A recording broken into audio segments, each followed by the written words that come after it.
بسم الله الرحمن الرحيم الحمد لله رب العالمين والصلاة والسلام على سيد المرسلين وخاتم النبيين محمد وعلى آله وصحبه أجمعين أما بعد. Respected listeners, Assalamu alaikum wa rahmatullah. Yesterday we finished speaking about Surah Al-Anfal. Today we continue with Surah Tawbah. Surah Tawbah is a Madani surah, and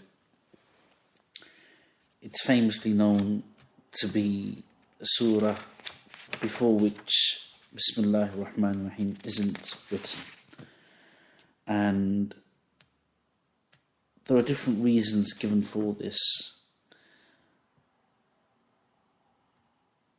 It's important to understand that when Sayyidina Jibreel alayhi salatu wassalam would bring a verse to the Prophet sallallahu alaihi wasallam as a revelation, then he would also instruct Prophet sallallahu alaihi wasallam where that verse should appear in the Quran, which surah it would be a part of, and so on. And in accordance to this, the Prophet sallallahu alaihi wasallam would have the scribes write the revelation up. And when the next surah was to begin, then Bismillah ar-Rahman ar-Rahim would also be revealed. So then it'd be clear that we're on to another surah. However, when Surah Tawbah was revealed, then at the beginning of this, Bismillah ar-Rahman ar-Rahim wasn't revealed as was customary. And nor did the Prophet ﷺ instruct the scribe to write Bismillah ar-Rahman ar-Rahim down. Now, during the time of Sayyidina Uthman radiyallahu anhu, he arranged the Quran in the form of a book. At that time as well, Bismillah wasn't there. So there was a bit of confusion as to whether this was a surah in its own or whether it was part of another surah. Now,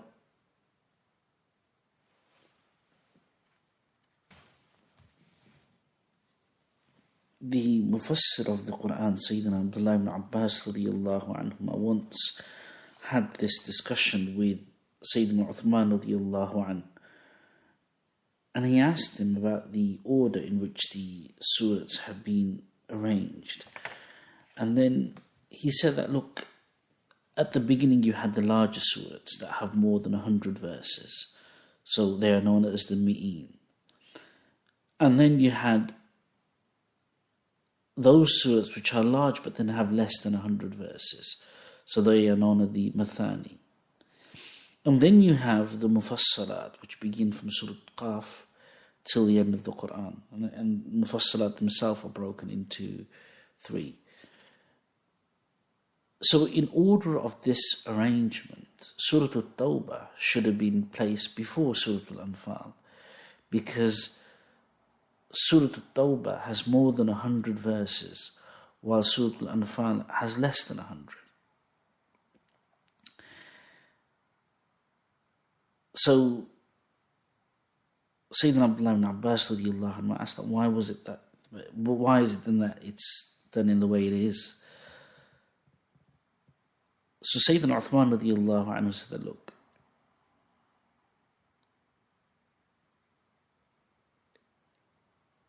we don't know for sure, or we cannot say for sure. And as a precaution, there's a possibility that Surah Tawbah is an independent surah, and also that it's not. Now, if we look at the topics and the subjects that are discussed, if Surah Tawbah isn't its own independent surah, then it would seem to be part of Surah Al-Anfal. But the topics that are in Surah Al-Anfal and the verses were revealed before the verses of Surah Tawbah. So if these are one surah, then the verses of Surah Al-Anfal would have been revealed first, then the verses of Surah Tawbah. So it'd have to come in that order. So that's why Surah Al-Anfal has come first, and then Surah Tawbah. But because there's a possibility that Surah Tawbah isn't its own surah, so what the writers of the Quran have done is they've left a space which normally would have had Bismillah ar-Rahman ar-Rahim written there, but they haven't written Bismillah ar-Rahman ar-Rahim because that's not what the revelation was. And with regards to the ruling that should somebody recite Bismillah ar-Rahman ar-Rahim, or for example, if a person is reciting Surah Al-Anfal and they finished that وَأُولُو الْأَرْحَامِ بَعْضُهُمْ أَوْلَى بِبَعْضٍ فِي كِتَابِ اللَّهِ إِنَّ اللَّهَ بِكُلِّ شَيْءٍ عَلِيمٌ, finish Surah Al-Anfal, then they're about to begin Surah Tawbah, then they wouldn't start off by saying Bismillah ar-Rahman ar-Rahim bara'atun min Allah, rather they would just continue bara'atun min Allah. However, if they were beginning, so sitting down for tilawah and then beginning bara'atun min Allah, meaning Surah Tawbah, then they would read Bismillah ar-Rahman ar-Rahim as they would have done at the beginning of the recitation of any portion of the Quran. Some people, for some reason, they think that we shouldn't say Bismillah ar-Rahman ar-Rahim at any time reciting the beginning of Surah Tawbah or any other part of Surah Tawbah. No, this is wrong. The only time you wouldn't read Bismillah ar-Rahman ar-Rahim if you were continuing with your recitation from Surah Al-Anfal, continuing on to Surah Tawbah, then you just continue without reciting Bismillah ar-Rahman ar-Rahim. Now, the Surah Tawbah is also known as Surah Bara'ah. Bara'ah being the first word meaning a declaration of independence. And the translation of the first verse of Surah Tawbah is Bara'atun min Allah wa Rasulihi ila alladhina ahadtum min al-mushrikeen. There is a declaration of withdrawal or independence by Allah and His Messenger against those mushrikeen with whom you have a treaty. Now, the verses of Surah Tawbah, they deal with, number one, the Conquest of Makkah, following which there was a declaration of the annulments of the treaties that were made in the 6th year of Hijrah during Sulh al-Hudaibiya, and after that there were a few other treaties. It also deals with the Battle of Hunain and the Battle of Tabuk, and also there's a lot about the munafiqeen, the hypocrites. Now, what had happened was in the 6th year of Hijrah, and we'll speak about this in more detail later on when we read the verses, لَقَدْ رَضِيَ اللَّهُ عَنِ الْمُؤْمِنِينَ يُبَايِعُونَكَ تَحْتَ الشَّجَرَةِ. So under that topic, where we learn about Bay'atul Ridwan, we'll cover Sulh al-Hudaybiya then. But I mentioned this the other day as well, that the Treaty of Hudaybiya in the 6th year of Hijrah was when the Prophet sallallahu alaihi wasallam, the Sahaba radiyallahu anhum, in the 6th year of Hijrah, they marched towards Makkah with the intention of performing Umrah. But before they could reach Makkah, they were stopped at Hudaybiya, they camped there. And then the Makkans sent messengers and to negotiate, because they wouldn't allow the Prophet ﷺ, the Sahaba radiyallahu anhum, to enter Makkah for a number of reasons, but a lot of it was because what would the other people say, that you couldn't stand up against them? In any case, the Prophet ﷺ and the Sahaba radiyallahu anhum, they came to an agreement, and there were a few conditions to that agreement, conditions that weren't favourable for the Muslims. But there were a few treaties drawn up as well about with peace and relation to peace and so on. In any case, the conditions of the treaty were in relation to the Umrah. The Prophet sallallahu alaihi wasallam, the Sahaba radiyallahu anhum, would return the following year, meaning the 7th year of Hijrah, and perform Umrah then. Now, also, as part of the treaty, there were the time frame for the treaty was set to 10 years. And what they agreed on was that they wouldn't fight with one another. And it allowed also the other neighbouring tribes to ally themselves to whoever they wanted to. So some tribes, they allied themselves with the mushrikeen of Makkah, and some allied themselves with the Prophet sallallahu alaihi wasallam. So for example, Banu Khuza'a, they allied themselves with the Prophet sallallahu alaihi wasallam, but then Banu Bakr, they allied themselves with the Meccans. Now, what happened was, in the 7th year of Hijrah, the Prophet sallallahu alaihi wasallam and the Sahaba, they performed Umrah. After this, Banu Bakr, they, at night time, Banu Bakr and Banu Khuza'a, they actually had a feud from a long time ago, for many years, and they were always up against one another. And in fact, this relationship that they built to the Meccans, that they allied themselves with them, and Banu Khuza'a with the Prophet ﷺ, was a lot to do with this. In any case, they, Banu Bakr, who had allied themselves with the Meccans, they once launched a night attack on Banu Khuza'a, and they killed a few of them and so on. And what the Meccans, they thought that, look, Muhammad isn't here, how would he know? So what they did is that they provided weapons and so on for Banu Bakr, who were their allies, against Banu Khuza'a, who were allies of the Prophet sallallahu alaihi wasallam. Now,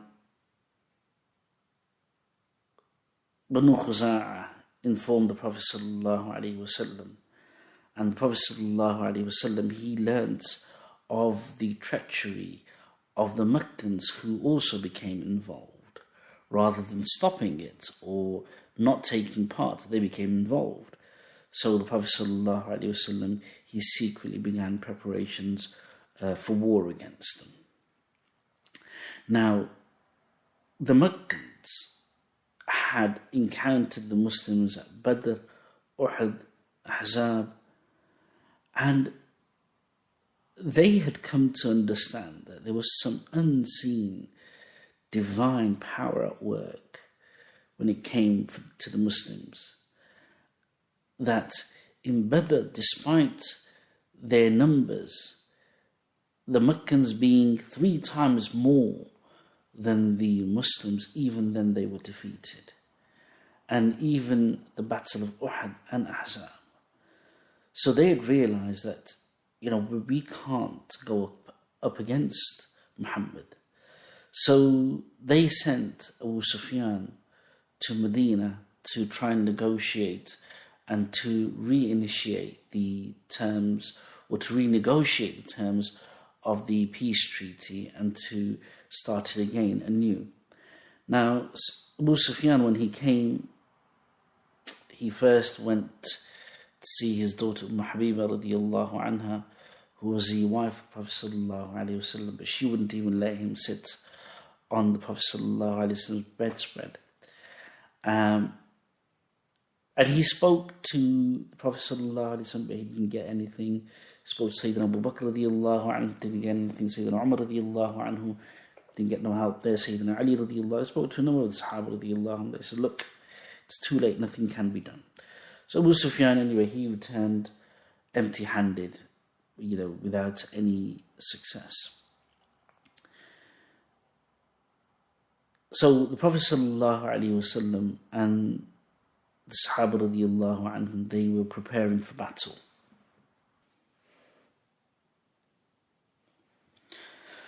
So the Sahaba radiallahu anhum were preparing for the battle.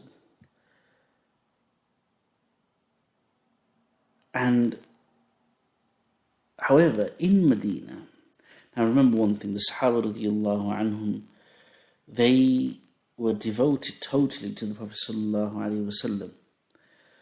However, there was a Sahabi by the name of Sayyidina Hatib ibn Abi Balta'a radiyallahu anhu. He was from the Mahadji and he had taken part in the Battle of Badr. And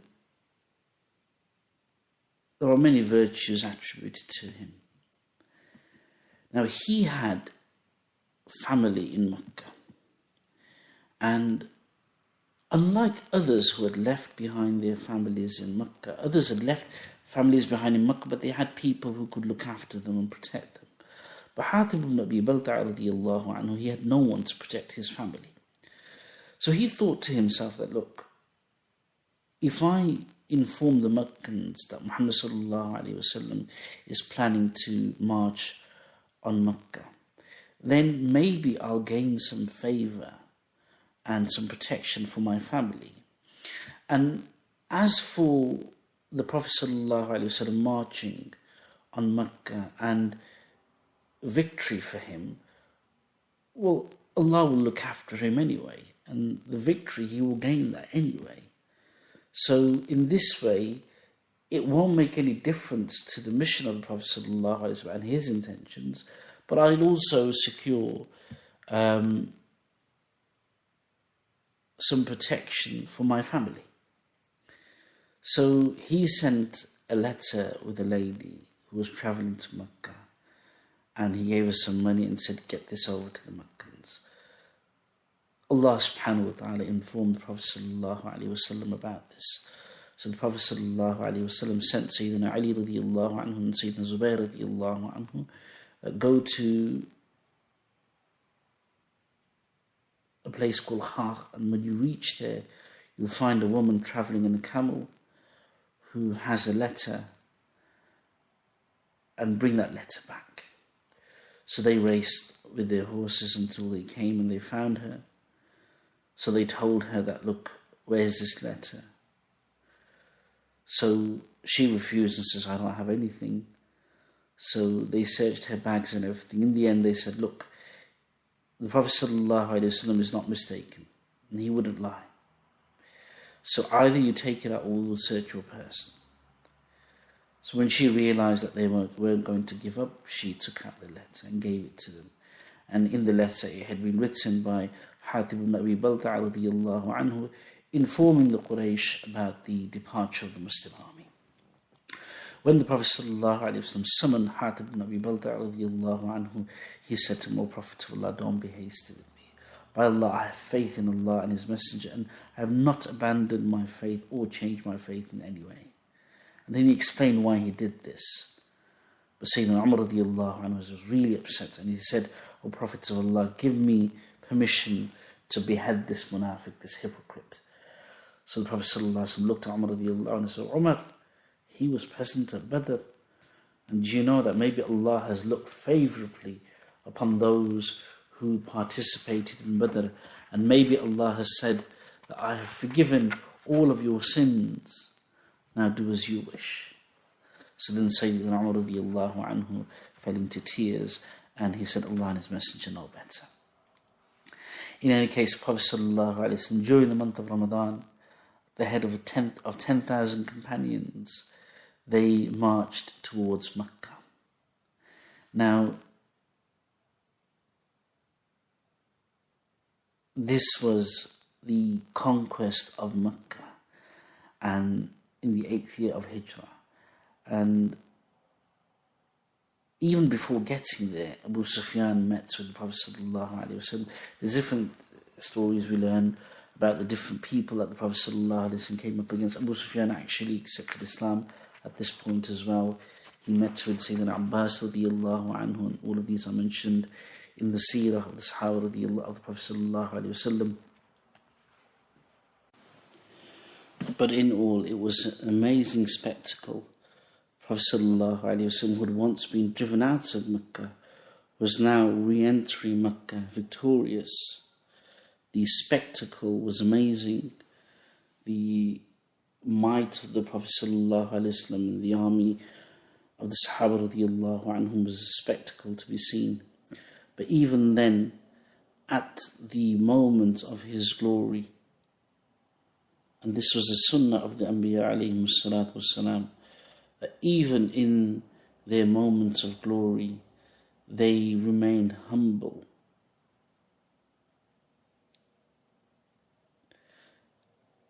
And in fact, Sayyidina Sulaiman alayhi salatu wasalam, when he was passing by with his army, and then they were about to come unto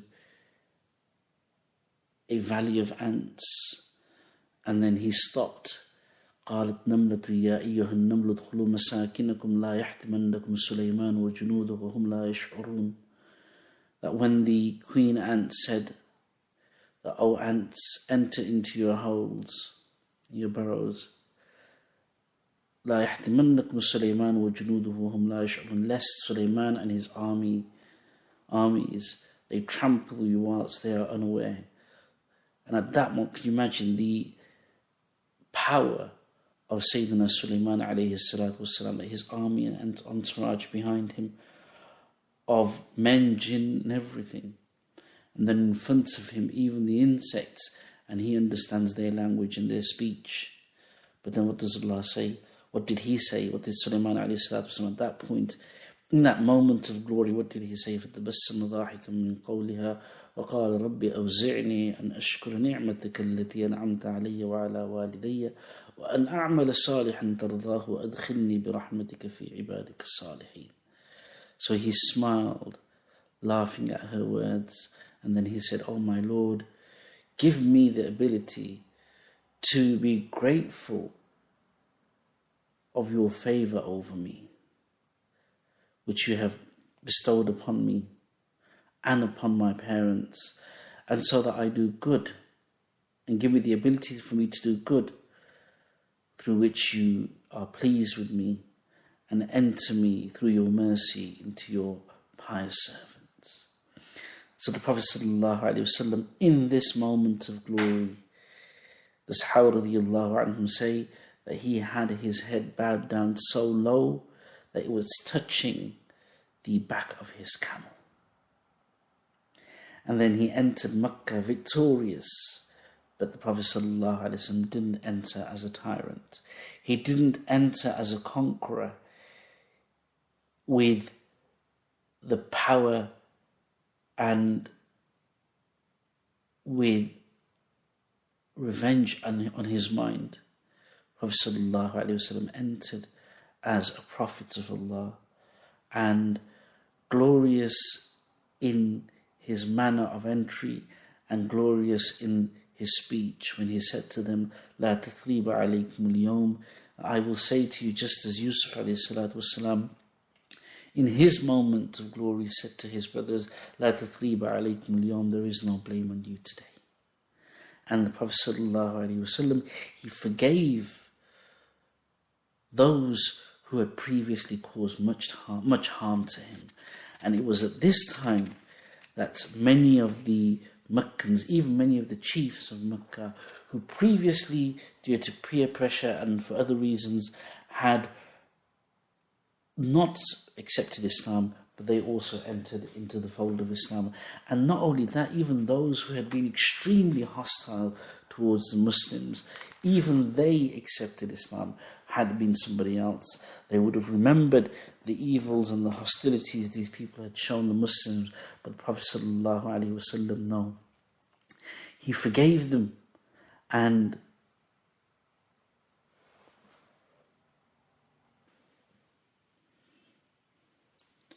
many of them accepted Islam, even those who had been previously hostile. Ikrimah ibn Abi Jahl, the son of Abu Jahl, he so detested Islam that he fled to Yemen. But then his wife became Muslim, and she asked the Prophet ﷺ to grant him immunity. Now Ikrimah was the son of Abu Jahl, the greatest enemy of the Prophet ﷺ. Abu Jahl was the one who, in Darun Nadwa, he was the one who gave the suggestion to have the Prophet ﷺ killed. Yet when Ikrimah returned, not only was he pardoned, but the Prophet ﷺ gave him a warm welcome. And the narrations say that when the Prophet ﷺ rose to receive Ikrimah, his robe fell from his shoulders. Wahshi radiyallahu anhu, the slave of Jubayr ibn Mut'im radiyallahu anhu. He killed Prophet sallallahu alaihi wasallam's uncle Hamza radiyallahu anhu. Yet, and the Prophet sallallahu alaihi wasallam had actually condemned him to death. But when he accepted Islam, everything was forgotten. Habbar ibn al-Aswad, he attacked the Prophet ﷺ's daughter Zaynab radiyallahu anha. And as a result, she miscarried. And he fled Makkah. But then when he came back and accepted Islam, he was also forgiven by the Prophet ﷺ. And there were others. There were two singing girls. They used to sing poems denigrating the Prophet ﷺ. But then even they were pardoned. And they acknowledged Islam as well. So this was the Prophet ﷺ and his entry into Makkah.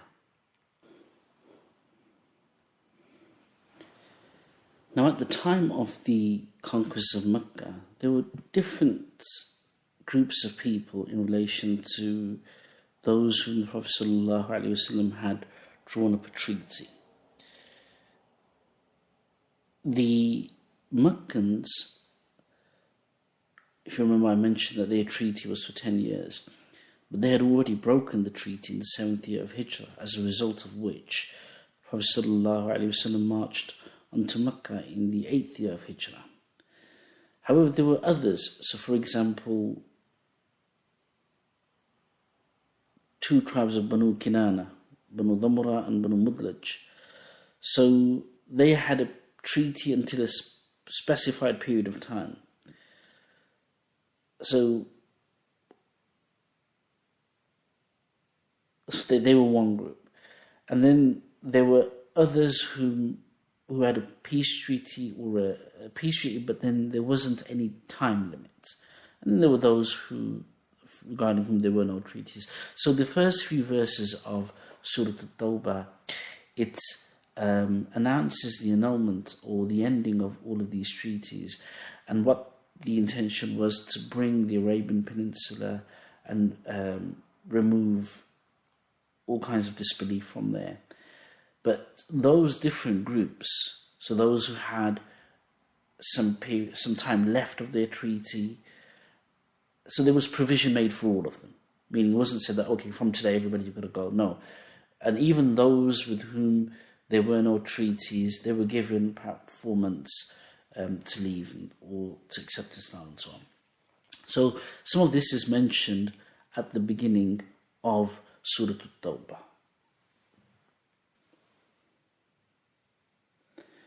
Now, with some of those tribes who didn't have a treaty, remember the impact of the conquest of Makkah was great.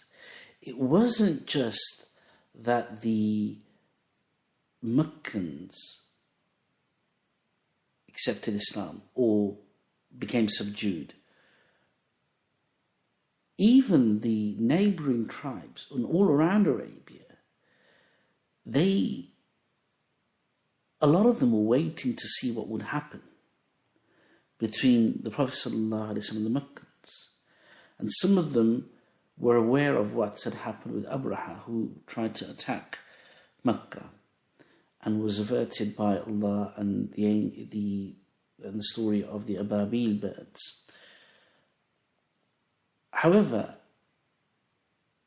some of these tribes, they hadn't made a move. They were waiting to see what would happen. So with the conquest of Makkah, they saw the Prophet ﷺ victorious. So many of them actually came after this, and they also pledged their allegiance to the Prophet ﷺ. And it is at this time that, from all over, people started to come, and this is when Surah Al-Nasr was revealed, that Allah says, إِذَا جَاءَ نَصْرُ اللَّهِ وَالْفَتْحِ, that when the help of Allah came and shall come and the victory, وَرَأَيْتَ النَّاسَ يَدْخُلُونَ فِي دِينِ اللَّهِ أَفْوَاجًا, and you shall see the people entering into the deen of Allah in groups. So This is what happened. So the conquest of Makkah it didn't just impact Makkah, but it impacted the whole peninsula. Then Allah subhanahu wa ta'ala just speaks in general about the treaties and how the mushrikeen were never going to honour these treaties anyway. So some of that's mentioned. Now, even though the Prophet sallallahu alaihi wasallam, now remember, he'd granted amnesty to those who had previously had hostilities against the Muslims. But with this amnesty, it meant that they could still have freedom of religion, freedom of, they still had freedoms. So they would still come, and I mentioned this before as well, that they would still come and do Umrah and Hajj in their own way, in their own pagan way. So even though all the idols had been removed from the Haram, but they would still come and do it in their own ways. So the following year, in the 9th year of Hijrah, the Prophet sallallahu alaihi wasallam instructed Sayyidina Ali radiallahu anhu, who made an announcement that after this year, no mushrik will perform Hajj and no naked person will make tawaf of Baytullah.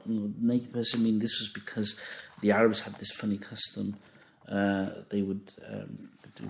So then all of these different practices came to a halt. Now, the conquest of Makkah took place in the 8th year of Hijrah, and the Quraysh and Makkah laid down their arms before the Prophet sallallahu alaihi wasallam. Now, there's a place called Hunain between Makkah and Ta'if, about 10 miles away from Makkah. Now, what happened was, there was a tribe called Banu Thaqif, and they were from Ta'if. And they were a branch of the tribe of Hawazin. And they were known for being brave, wealthy, and a warring tribe. So they got together and thought that, look, now the Muslims have gained strength and power after their conquest of Makkah. So they said, look, once the Muslims settle down, they'll come after us. So they decided that, let us launch a preemptive attack on the Muslims before they come to us. So they gathered together all of their different branches from Makkah, from Ta'if, from everywhere. And the leader of this movement was Malik ibn Auf, and he later became a Muslim. But at that time, he was against the Muslims. So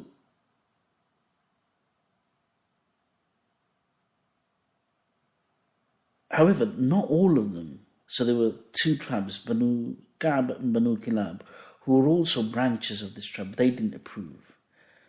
And they said that, even if the forces of the whole world, from the east and the west, came together against Muhammad, he would still overcome all of them. We cannot fight the power of God.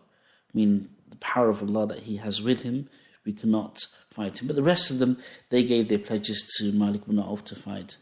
And he actually proposed that when they go to war, they should take their families and valuables with them.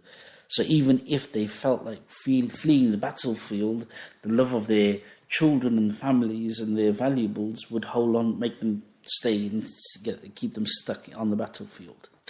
Anyway, they had large numbers. According to different narrations, they had about 24 or 28,000 of them that had gathered. There's different narrations giving different numbers. Now, when the Prophet ﷺ heard about this, now he was in Makkah at the time, so he decided to confront them. So he left some of the Sahaba radiallahu anhu in charge, including Sayyidina Mu'adh ibn Jabal radiallahu anhu, to teach people about Islam, because obviously for some of them Islam was new. And he asked the Quraysh of Makkah for weapons. Remember, they had come with some weapons, but now this was a different ball game. So they asked the Quraysh of Makkah for weapons. There was a bit of discussion at the end, so the Meccans gave them some. So they were ready to launch. Now there were approximately 14,000 of the Sahaba radiallahu anhum. Most of them were the Ansar of Medina, and then there were some from Makkah as well. And then in the month of Shawwal, they marched out for this battle. Now,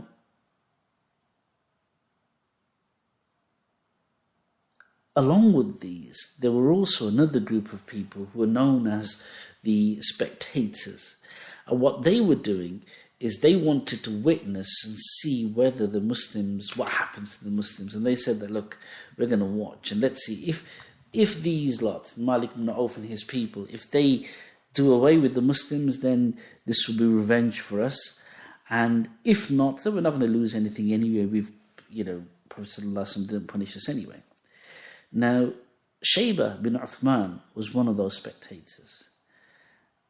He narrates what happened. He said that in the Battle of Badr, my father was killed by Hamza radiallahu anhu, and my uncle was killed by Sayyidina Ali radiallahu anhu. I was very angry. I wanted to take revenge. So I took advantage of this opportunity and started walking alongside the Muslim army. And my intention was to find an opportunity to attack the Prophet sallallahu alaihi wasallam. So he says at the initial stage of the battle, when some of the Muslims started losing their ground, and they began running, I seized the opportunity and reached close to the Prophet sallallahu alaihi wasallam. But then Abdullah ibn Abbas radiallahu anhu was guarding the Prophet sallallahu alaihi wasallam on the right, and Abu Sufyan was on the left. So I dashed towards the rear side with the intention of attacking him with my sword. But then he looked over to me and he said, "Oh Shaybah, come here." So he asked me to come closer. Then he put his blessed hand on my chest and prayed that Allah remove the shaitan away from him. He says, now when I raise my eyes, the Prophet ﷺ becomes in my heart dearer than my own eye and ear and my life.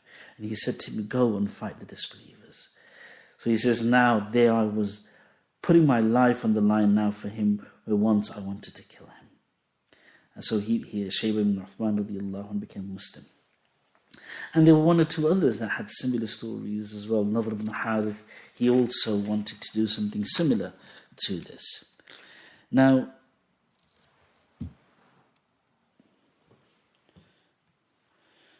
the Prophet ﷺ sent Sayyidina Abdullah ibn Haddad radiallahu anhu to gather some intelligence about the army. So he went and stayed there, watched them for about 2 days, and he saw Malik ibn Auf and saw how he was encouraging his army, and he was saying to them that Muhammad has yet to face a nation of experienced warriors like us. You know, they think that just because they beat the Quraysh of Makkah that they've got some power, but he'll now really find out where he stands. So, and he kind of distributed the army, and he had very strategically placed them in different places. Now, on the other hand,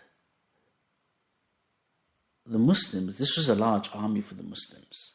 In Badr, there was just a few of them. In Uhud, again, in comparison to the army, there were a few of them.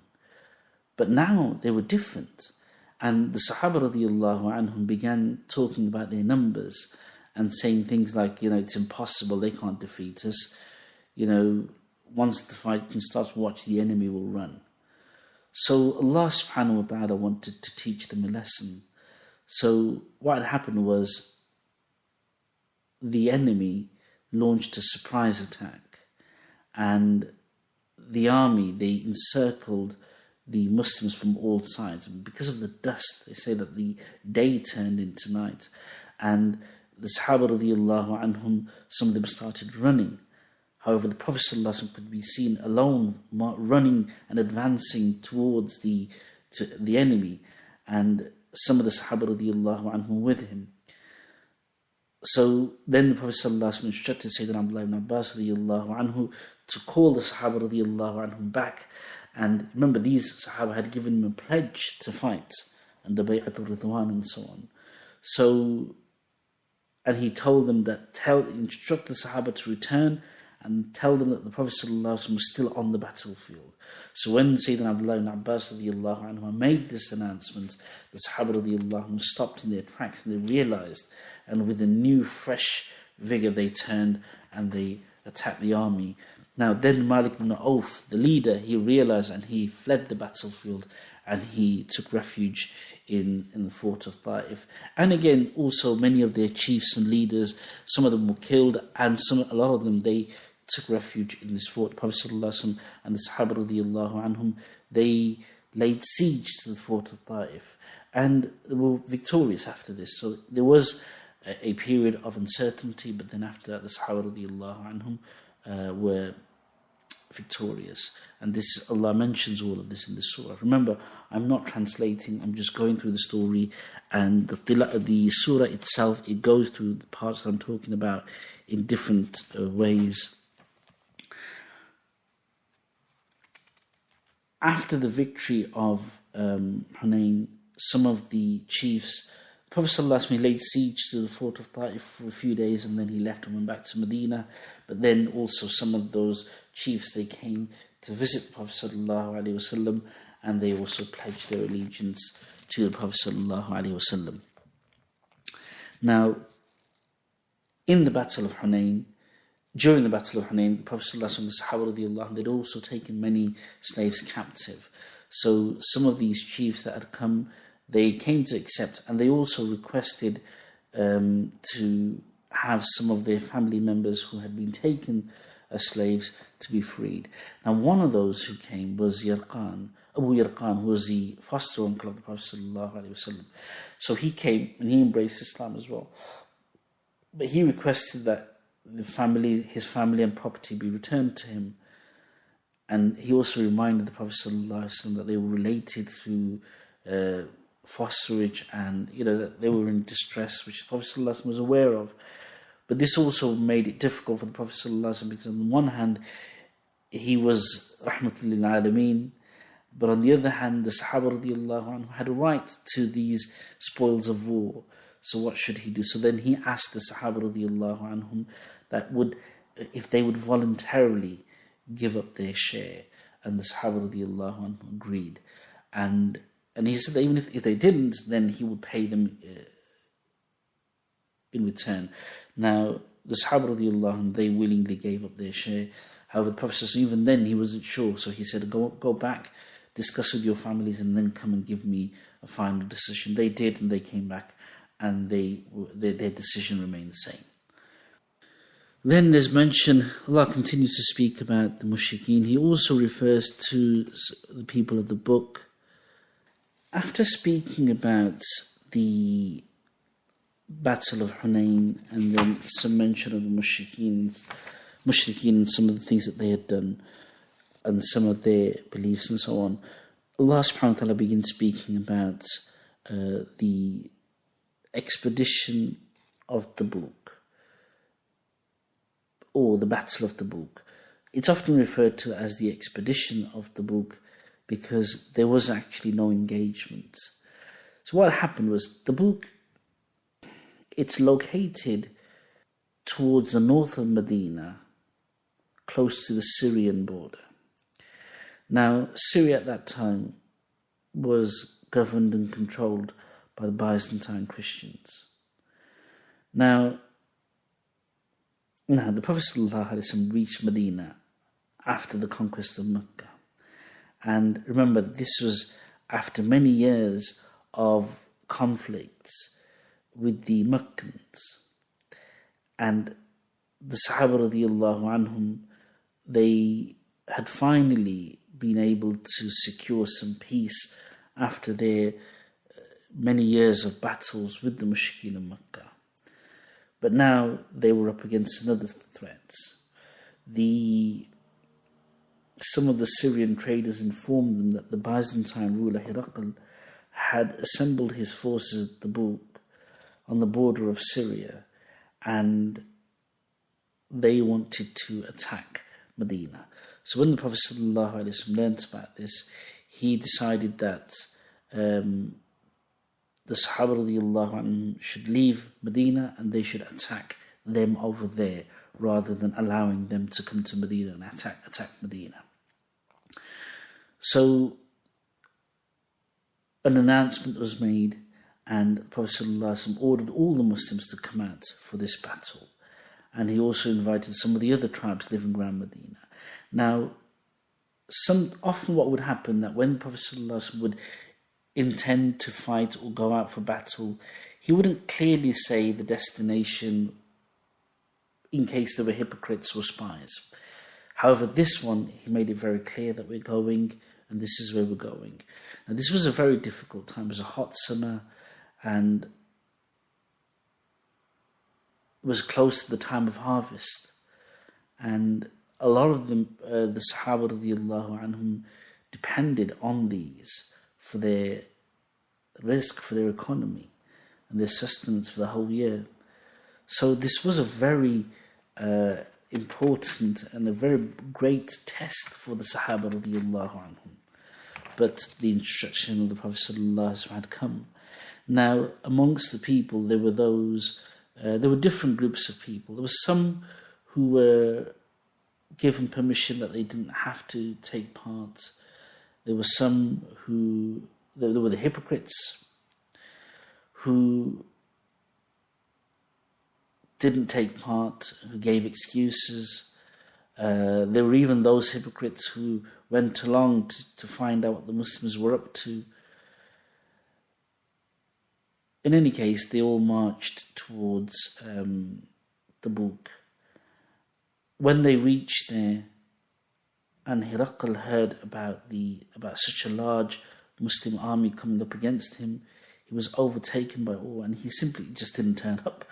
He didn't turn up on the battlefield. The Prophet ﷺ, the Sahaba radiallahu anhum, they camped for a few days, but then nothing happened, and then they returned.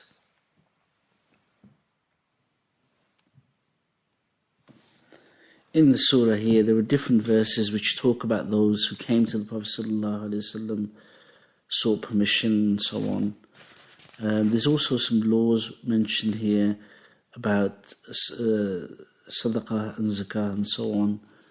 And Allah speaks about the hypocrites in some detail and speaks about the different excuses that they would give to the Prophet sallallahu alaihi wasallam.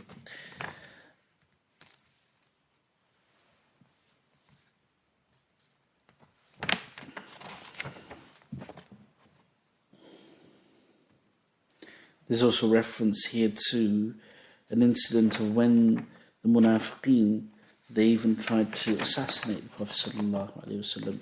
So that's mentioned here as well. And then Allah speaks about, again, we're talking about the hypocrites, also about the Salat al-Janazah upon Abdullah bin Ubay bin Salul. What happened was, when Abdullah bin Ubay bin Salul died, his son Abdullah radiallahu anhu, who was a sincere Muslim and a Sahabi, he came and requested for the Prophet sallallahu alaihi wasallam for his shirts, so that he could use it as a shroud for his father's body. So the Prophet sallallahu alaihi wasallam let him have it. And he also requested the Prophet sallallahu alaihi wasallam to lead the Salat al-Janazah for his father. So at that point, Sayyidina Umar radiallahu anhu was there. So he held the shirt and he said, "You're going to lead the janazah of this munafiq, and Allah has prohibited you from doing this." So the Prophet ﷺ said, "No, Allah hasn't prohibited me as such. He's given me a choice." And the reference was to the verse that "Istaghfir lahum aw la tastaghfir lahum, in tastaghfir lahum 70 marratan falan yaghfir Allahu lahum," that seek forgiveness for them or don't seek forgiveness for them. If you seek forgiveness for them 70 times, then Allah shall not forgive them. And he says, I can say that I can do more than 70 times. So the Prophet ﷺ led the Salat al-Janazah for him. So then after he had led the janazah, these verses were revealed, that وَلَا تُصَلِّ عَلَىٰ أَحَدٍ مِّنْهُمْ مَاتَ أَبَدًا وَلَا تَقُمْ عَلَىٰ قَبْرِهِ. Do not pray upon any one of them who dies, and do not stand upon his grave.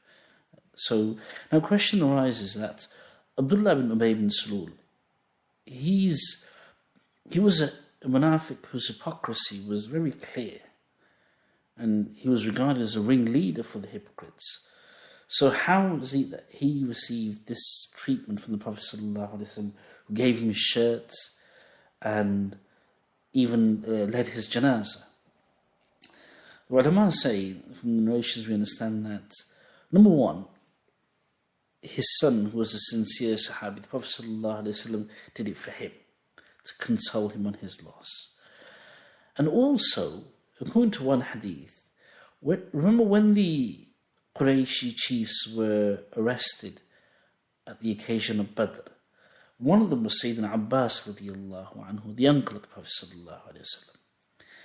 Now, when the Prophet sallallahu alaihi wasallam saw that his uncle didn't have a shirt, so he asked the Sahaba radiallahu anhum to put a shirt onto his uncle. Now, Sayyidina Abbas radiallahu anhu was told nobody's shirt would fit him, but only Abdullah bin Ubay bin Sulul's one. So then the Prophet ﷺ took the shirts from Abdullah bin Ubay bin Sulul and had his uncle wear it. So it was just to repay this favour that the Prophet ﷺ gave his shirts for him.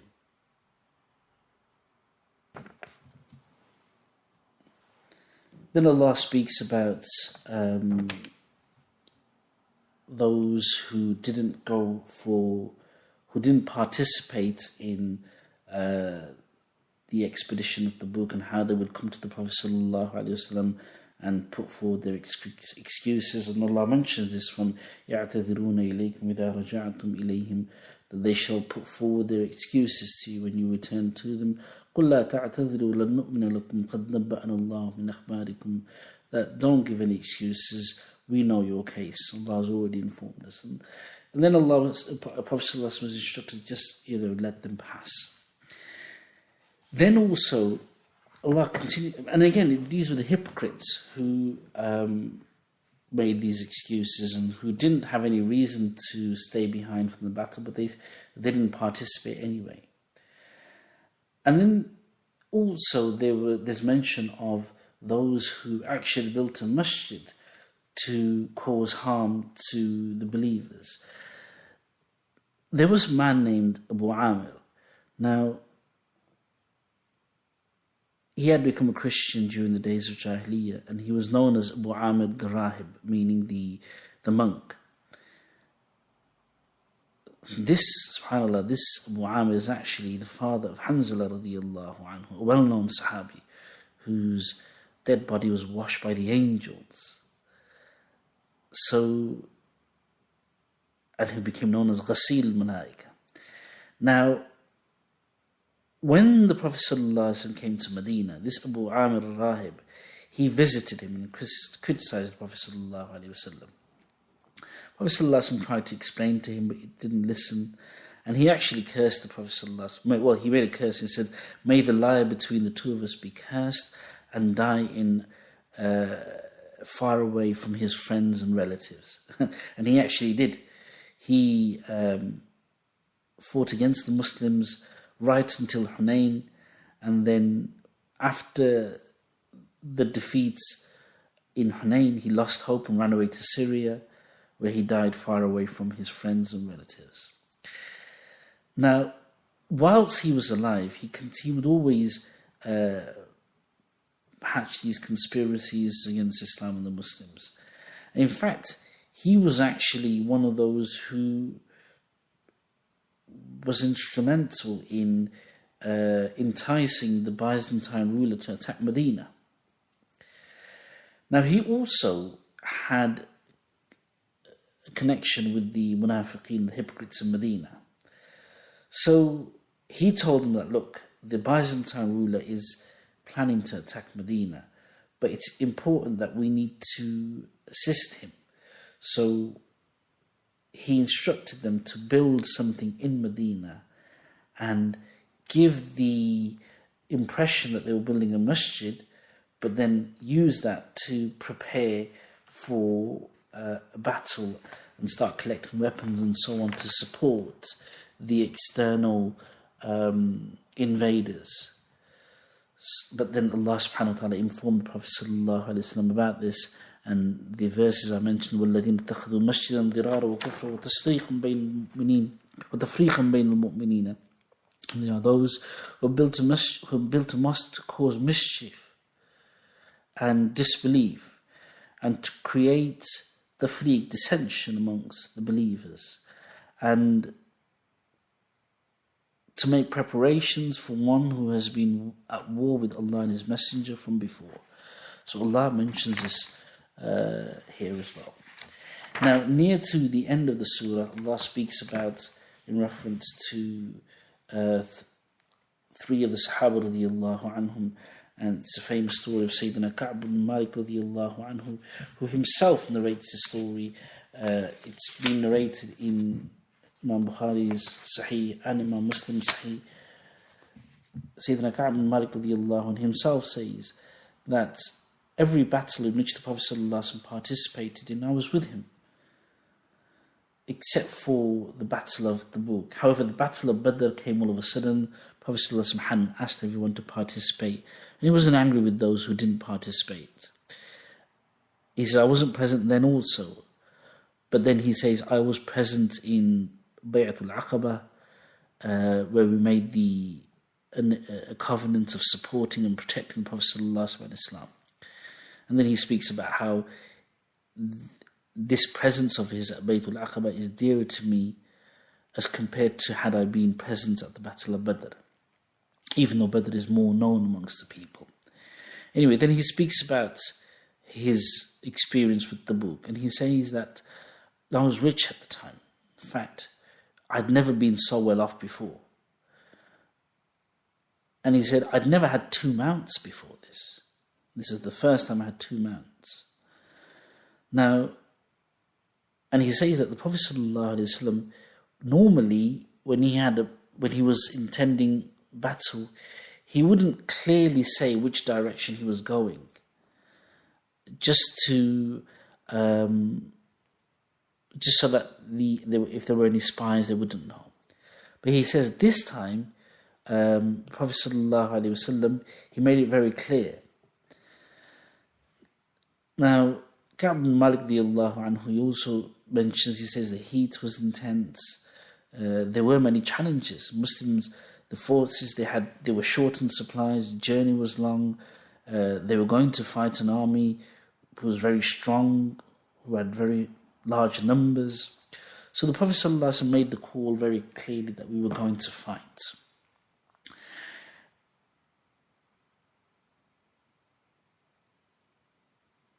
Now,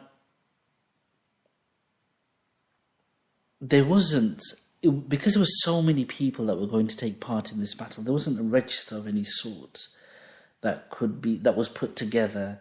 So if anybody wanted to skip the battle, they could have without being caught out. Now, he says that I would come, but I'd procrastinate and I wouldn't really get ready. So the Prophet ﷺ and the Sahaba were preparing, and I myself went out every morning to prepare, but then I came back without having done anything. And I kept saying to myself, don't worry, I'll get to do it, I can manage it. And then he says that I kept putting it off until the time actually came when the Sahaba radiallahu anhum departed. And he said that even then my heart kept telling me that I should hurry up in my preparations and join it. And he said, only if I did, but then I just didn't get round to it. So then the Prophet ﷺ and the Sahaba radiallahu anhum left, because then the grief started to sink in. And he says, then I looked around Medina and all I could see were people who were sunk in hypocrisy, or who were sick, or who were unwell. And he says that the Prophet ﷺ didn't mention me until he reached the book. And when he reached it, he asked that, where is Ka'b ibn Malik? So then a man from Banu Salima said that, Ya Rasulullah, he has been detained by his nice dress and he is looking towards his shoulders, meaning in self-admiration.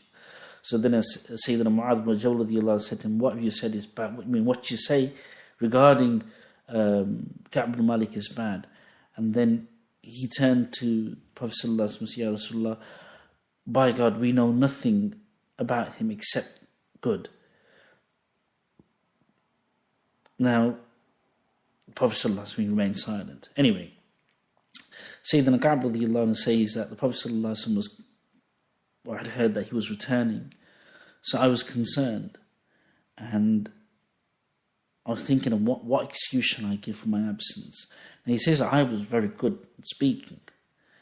Now, all of these different thoughts were confusing me, and then my family and friends, they were saying that, look, just say something to him and the Prophet ﷺ would accept. Now, but I realised that, I'm not going to say anything. All I'm going to do is tell him the truth. So, now, it was the blessed habit of the Prophet ﷺ that when he would return, he would come to the masjid first, pay 2 rakat, and then go to see Fatima radiallahu anha and then his wives. So he went first to the masjid, paid 2 rakat, and sat down in the masjid. Now, then the hypocrites started to come and offer their excuses. And the Prophet ﷺ accepted, outwardly he expressed whatever it is he allowed. He listened to their excuses. And he says that then I presented myself to the Prophet ﷺ. I gave him salam. And the Prophet ﷺ smiled. But he smiled as if somebody who was upset.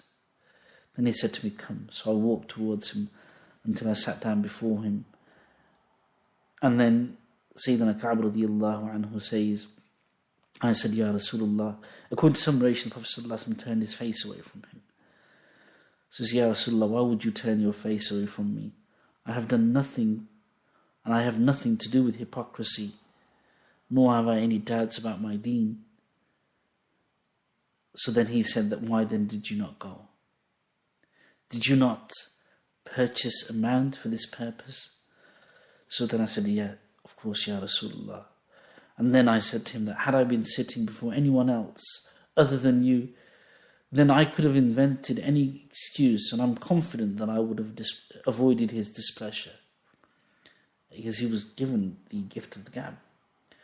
But he said, but I swear by Allah that I have understood perfectly well that even if I were to lie to you, it may please you temporarily. However, the day will come when Allah will make you displeased with me. And if I tell you the truth, then you may be displeased with me, but then I hope that Allah Ta'ala will forgive me. And then he said, I had no excuse. I had never been stronger financially and physically than I was at that time. So then the Prophet ﷺ said, this man has said the truth. Go now until Allah gives a decision in your case. He says, I rose to leave when some of the people, they came and said, look, you've never committed a sin before this. Why did you say this? You could have come up with any excuse. And the Prophet ﷺ would have made a prayer for you, and that would have been sufficient for your forgiveness. So they said they kept telling me until I felt like going back, but then I didn't. I didn't want to add to the sin that I've already committed. So then I asked, was there anybody else like me? So they told me about 2 of the Sahaba radiallahu anhum, Sayyidina Murad ibn Rabi' and Sayyidina Hilal ibn Umayyah. So he says, there I found an example of 2 others who were Muslim. And he gave me some comfort that there were these 2 with me. Often when we get into trouble, we look to see if there's anybody in trouble with me. I don't want to be in trouble on my own. So, in any case, Sayyidina Ka'b radiallahu anhu, the Prophet ﷺ instructed the Sahaba radiallahu anhum to not to talk to us. So we weren't allowed to talk, greet, or socialize with the Sahaba radiallahu anhum. And he says that the whole world became constricted for us. It seemed as if the people who used to be there aren't there anymore. And I became concerned that if I die like this, then would the Prophet ﷺ perform janazah over me? And he mentions different cases about how people ostracized me. Even once, he said about my cousin Abu Qatada radiallahu anhu, was one of my dearest of my friends. He says, I climbed a wall to enter his farm, and I said salam to him. He said, by Allah, he didn't even respond to my salam. So I asked him, Abu Qatada, do you not know that I love Allah and His Rasul sallallahu alayhi wa sallam? Even then, Abu Qatada radiallahu anhu remained silent. After about the third or fourth time, he said, Allah and His Rasul sallallahu alaihi wasallam know best. So he says, I broke into tears. And then he said, I was walking through the markets of Medina when I noticed a farmer from Syria who had come to Medina to sell grains. I saw him asking people if anyone could point out Ka'b ibn Malik to him. So then they pointed me out to him. So he came over and he gave me a letter from the king of Ghassan. I was written on a silk handkerchief, and it said that after salutations we have come to know that your prophet has betrayed you and that he has made you stay away from him. God has not chosen to put you in a place of disgrace and destruction. If you come to us, then we shall help you. Sayyidina Ka'b radiallahu anhu says, I read the letter and I said to myself that here is another test. That even the disbelievers have sought to tempt me. So he says, I threw this letter into the fire. He says, when 40 out of the 50 nights had passed, a messenger came to me and from the Prophet ﷺ saying that we had to stay apart from our wives. So I asked her, should I divorce her? And he said, no, just stay away from them, you shouldn't go near them. So one of them was, from the three of them, one of them was given permission because he was old. In any case, after the 50th night, he says, I prayed my Fajr Salah, went to the roof, and while I sat there, and he says about his condition, which is also mentioned in the Quran, the verses, لَقَدْ تَابَ اللَّهُ عَلَى النَّبِيِّ الْمُهَاجِرِينَ وَالْأَنصَارِ بَعْدَ الَّذِي لَقَدْ تَابَ اللَّهُ عَلَى وَعَلَى الثَّلَاثَةِ الَّذِينَ خُلِّفُوا. The ayah before that is about how Allah had turned to them. And Allah speaks about how the حَتَّى إِذَا ضَاقَتْ عَلَيْهِمُ الْأَرْضُ بِمَا رَحْبَتْ, that the earth had become constricted for them despite its vastness. In any case, he says, all of a sudden, whilst I was on the roof, a voice of a caller calling from the heights of the hill of Salah, loudly announcing that, O Ka'b ibn Malik, be happy with the good news. And